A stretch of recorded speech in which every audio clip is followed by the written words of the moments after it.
about 2 or 3 weeks ago, we did the Nottingham Forest game, and I did a piece on Anthony and about how he didn't get back and help out his fullback, and that was a real problem, I thought, for them.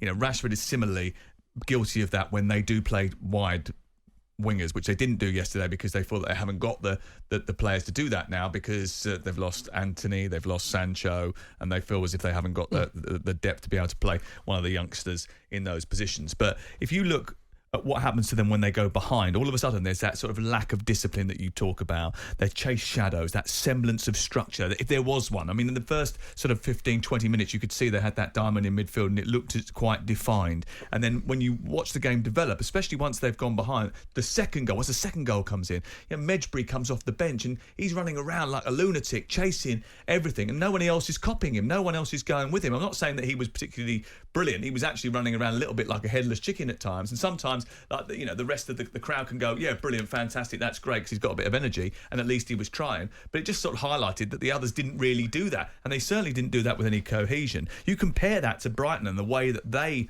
play.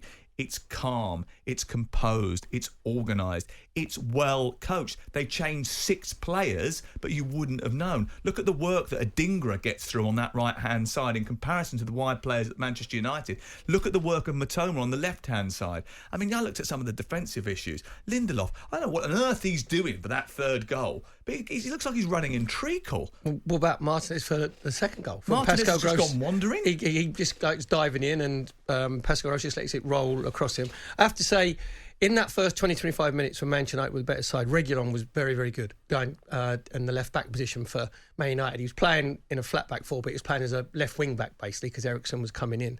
So if you looked at the Man United team, and you would say, pick players there that gave 100%, Reguilon would be one.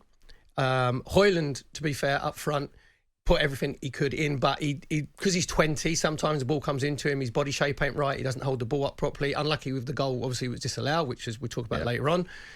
But he was playing with intensity. And you said, Hannibal, that he highlighted how lacklustre the other players were, because he was actually the nearest man to the ball. He'd go and press, and then he'd look round, and everybody else was probably like 10 yards away from him. I don't think we've even started talking about this game yet. I think we've got through the first section of our analysis from what was another bad day at the office from Manchester United, especially as the game wore on. On AM, on DAB, via the talkSPORT app and on your smart speaker.